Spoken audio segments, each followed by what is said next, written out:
Ecclesiasticus, or the wisdom of Jesus, son of Sirach, chapter 28. The vengeful will face the Lord's vengeance, for he keeps a strict account of their sins. Forgive your neighbor the wrong he has done, and then your sins will be pardoned when you pray.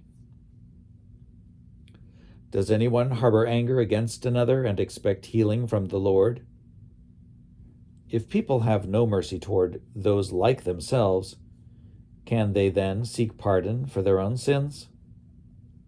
If mere mortals harbor wrath, who will make an atoning sacrifice for their sins?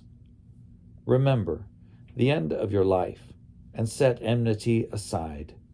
Remember corruption and death, and be true to the commandments. Remember the commandments, and do not be angry with your neighbor. Remember the covenant of the Most High, and overlook faults. Refrain from strife, and your sins will be fewer. For the hot-tempered kindle strife, and the sinner disrupts friendships and sows discord among those who are at peace. In proportion to the fuel, so will the fire burn, and in proportion to the obstinacy, so will strife increase. In proportion to people's strength will be their anger, and in proportion to their wealth they will increase their wrath.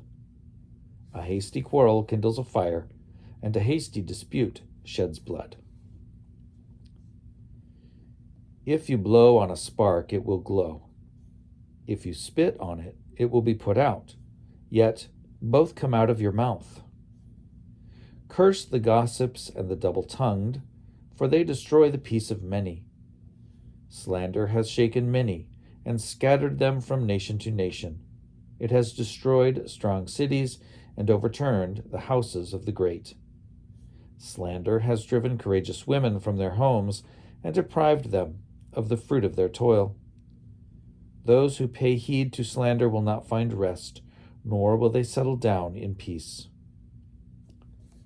The blow of a whip raises a welt, but a blow of the tongue crushes the bones. Many have fallen by the edge of the sword, but not as many as have fallen because of the tongue.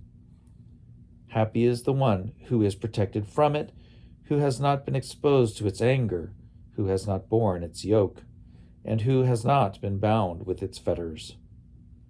For its yoke is a yoke of iron, and its fetters are fetters of bronze.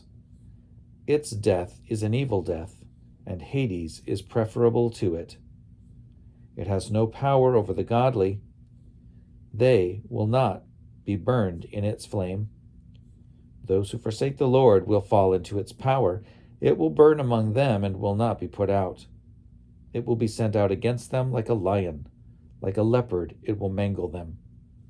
Look, fence in your property with thorns, and make a door and a bolt for your mouth. Lock up your silver and gold, and make balances and scales for your words. Take care not to err with your tongue, and fall victim to one lying in wait.